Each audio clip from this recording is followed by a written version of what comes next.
Nous sommes aujourd'hui le 18 décembre et c'est la journée internationale des migrants. Alors nous sommes tous issus d'une forme de migration particulière depuis des siècles, depuis des millénaires. Les formes d'hybridation culturelle sont présentes partout, que ce soit d'un point de vue de l'alimentation, de la mode, de l'évolution du langage.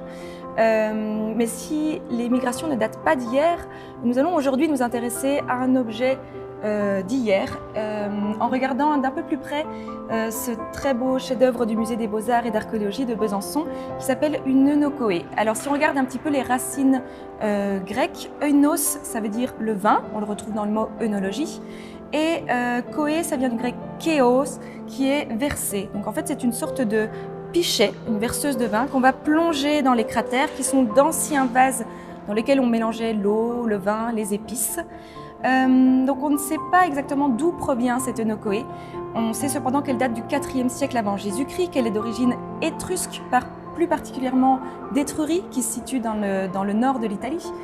Alors, il nous vient d'Étrurie, mais on remarque qu'il y a déjà une forme de mixité, puisque le décor est, lui, celte. Il a dû être réalisé par un maître artisan celte.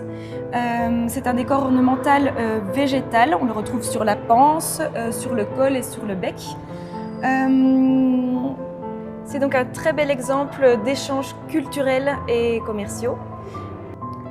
J'ai également eu l'opportunité et la chance de travailler avec le centre d'accueil de demandeurs d'asile Lafayette de Besançon autour de l'exposition La Chine rêvée de François Boucher, l'une des provinces du Rococo. Donc on a travaillé en atelier d'art plastique avec des participants de diverses origines comme le Yémen, l'Afghanistan, l'Albanie.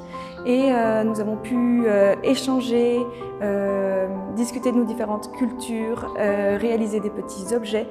Et toute cette expérience a été très riche d'un côté comme de l'autre.